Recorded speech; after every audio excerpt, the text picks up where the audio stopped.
Hello, you're tuning in to 15 minutes of VNA News Bulletin. I'm Vĩ Hằng from Hanoi with the major stories. Vietnam, U.S. enjoy a year of strategic partnership progress.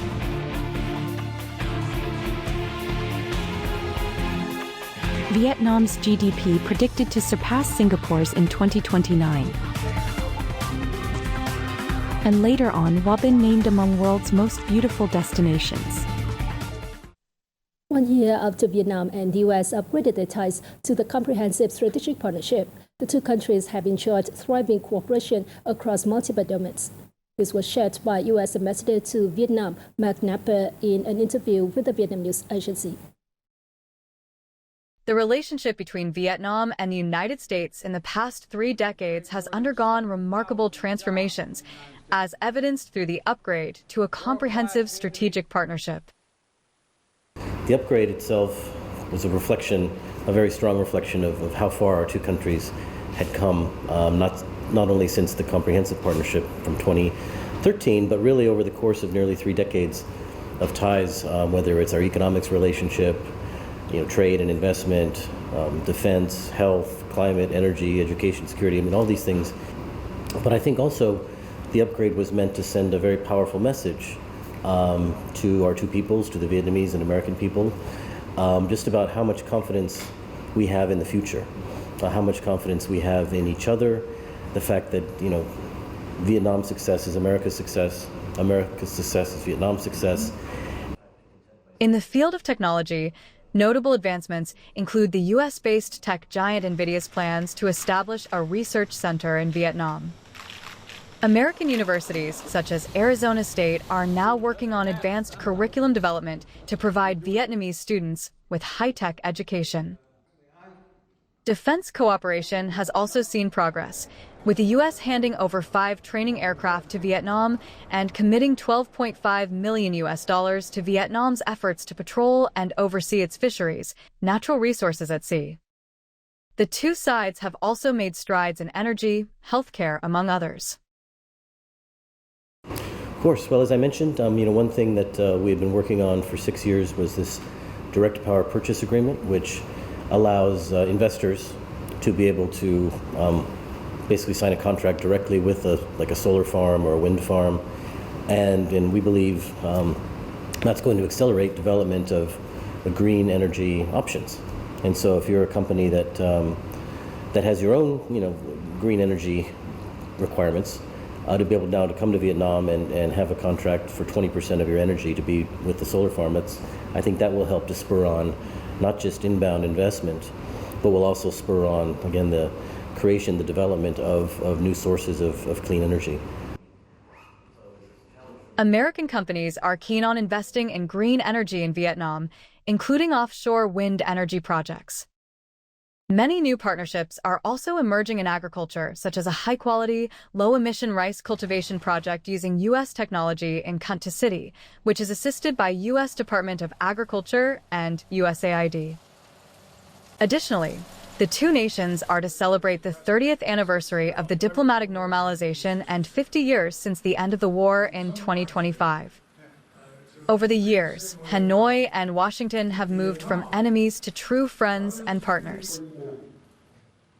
And my message would be, next year we're going to celebrate these anniversaries, but it's not an opportunity. It's not a reason for us to basically say, okay, enough. We've done enough. We can relax now.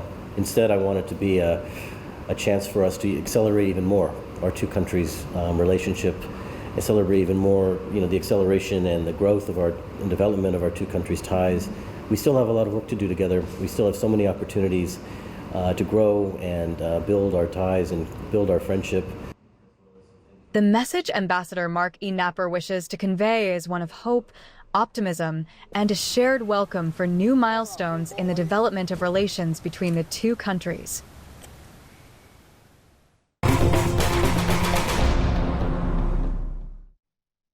Vietnam's GDP is forecast to hit $450 billion in 2024, placing it 34th globally, according to the UK-based Centre for Economics and Business Research. With an average annual growth rate of 5.8% over the next 5 years, Vietnam's GDP is expected to surpass Singapore's, reaching $676 billion by 2029. By 2039, Vietnam's GDP could rise to $1.41 trillion, ranking 25th worldwide and becoming Southeast Asia's third largest economy, following Indonesia and the Philippines. This significant milestone underscores Vietnam's resilience amid global challenges. According to the UK Centre, while global GDP is expected to double from $110 trillion in 2024 to $221 trillion by 2039, Vietnam is anticipated to outpace many of its ASEAN neighbors in economic expansion. In terms of GDP per capita, Vietnam is set to cross the upper middle income threshold in 2024 with a projected per capita GDP of $4,469. By 2025, this figure is expected to rise to $4,783, officially classifying Vietnam as an upper middle income country. Vietnam's National Assembly recently approved the extension of the 2% reduction on value-added tax to the end of June 2025. The new value-added tax policy shall be applied to groups of all goods and services currently subject to a tax rate of 10%.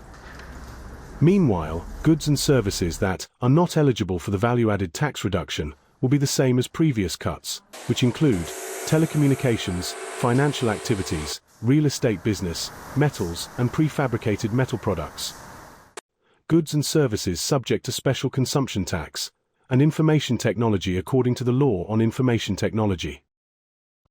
The 2% reduction in value-added tax has been introduced since 2022 to aid economic growth following the COVID-19 pandemic.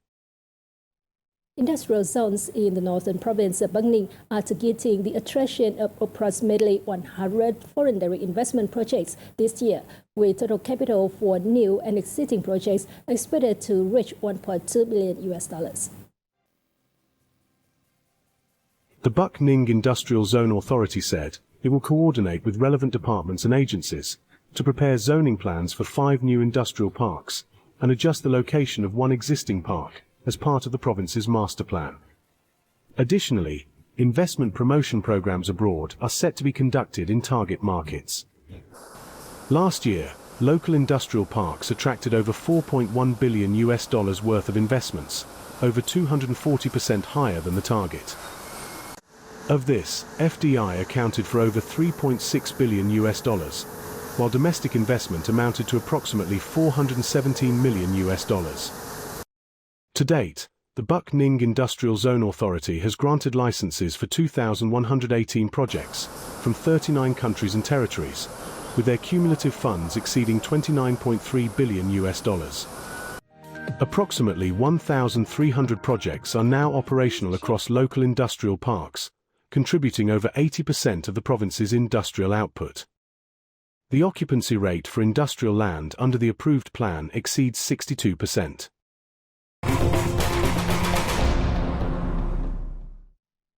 Visiting Mường Lây, the country's smallest town, nestled beside the Sơn La hydropower reservoir in Ninh province. Visitors are captivated by rows of limestone-roofed steel houses closely lining the reservoir. This cultural and architectural charm reflects the rich heritage that the White Thai community has proudly preserved for generations. The simple, rustic stone tiles have sheltered the White Thai people for generations, becoming a symbol of their stable lives. In 2010, during resettlement along the Nam Le River, many families brought ancestral stone tiles to roof their new homes, seeing them not just as materials, but as memories and the essence of their ethnic identity. Since I was a child, I saw them roofing with black stone on the other side of Van Long Pass. And now, at 50 years old, I still see the black stones intact, except when they are broken by impact. Black stone used for roofing is a natural material sourced from rock layers on mountains or riverbeds. This type of stone has a unique structure, with thin layers stacked on top of each other. While once cut manually, modern machines now produce hundreds daily, serving both roofing needs and products like wall cladding and paving. I saw people bringing stone from Van Long Pass for roofing. Realizing its quality, locals began extracting and using it to build their homes. Owning a stilt house with a stone roof is a source of pride for each white Thai family in Mueang Lay. Using thin stones mined from the mountains, the locals have skillfully turned them into durable roofs that stand the test of time. These houses are not just homes, but symbols of the creativity and craftsmanship of the Thai people in Mueang Lay. The tiles can keep the house cool and preventing leaks, so locals began cutting it into square and rectangular shapes for their stilt houses. Over time, the white Thai people developed the habit of roofing their homes with stone. In addition to natural advantages like heat insulation and long-lasting beauty, using black stone for roofing showcases the architectural artistry of the white Thai community here. The stilt houses with stone roofs, lined up along the hydropower reservoir, have become a tourism highlight of Mueang Lay. A short video promoting Vietnam's tourism has been officially released on the U.S. cable news network, or CNN, the Tourism Information Technology Center under the Vietnam National Authority of Tourism recently announced. Promoting Vietnam tourism on CNN is expected to create a breakthrough in efforts to promote Vietnam's images abroad, a country with beautiful landscapes, unique culture, and high-quality tourism products. This aims to position Vietnam as an ideal destination for travelers worldwide, boosting international tourist arrivals in the new year 2025. The 30-second video will be broadcast on CNN's television channel and digital platforms. Titled Come and Discover a Charming Vietnam. Over the first 11 months of this year, Vietnam welcomed more than 15.8 million foreign tourists, reflecting an impressive 41% annual growth. Tourism revenue for the first 11 months is estimated $2.3 billion, reflecting a 17.3% hike compared to the same period last year. This success is attributed to local tourism promotion efforts that have been in full swing since early this year. Vietnam's tourism sector is on track to meet its 2024 target of welcoming some 17 to 18 million foreigners. The northern mountainous province of Hòa Bình has been listed among the 71 most beautiful places to visit worldwide by the prestigious U.S. traveler magazine Condé Nast Travelers. Recognized for its stunning landscapes and rich cultural experiences, the locality is the only Vietnamese destination to make the list. The magazine's selection criteria go beyond impressive natural scenery, incorporating historical value and visitor experiences. In its assessment, Condé Nast Traveler highlighted the local ethnic groups, including the Hmong, Mueang, and Dao, as well as endless rice fields as standout features. As the gateway to Vietnam's northwestern region, Hòa Bình is known for its breathtaking scenery and vibrant ethnic cultural identity. From September to late October, when the rice fields turn golden, the village becomes an ideal spot for cycling and sightseeing. Visitors to Hòa Bình can engage in traditional Thai ethnic activities, such as weaving handicrafts, kite flying, folk dancing, bamboo pole jumping, and nightly campfires. Local cuisine is another highlight, offering mountain specialties like grilled chicken and fish, bamboo tube rice, sticky rice, and wild vegetables, served at local restaurants or eco-resorts.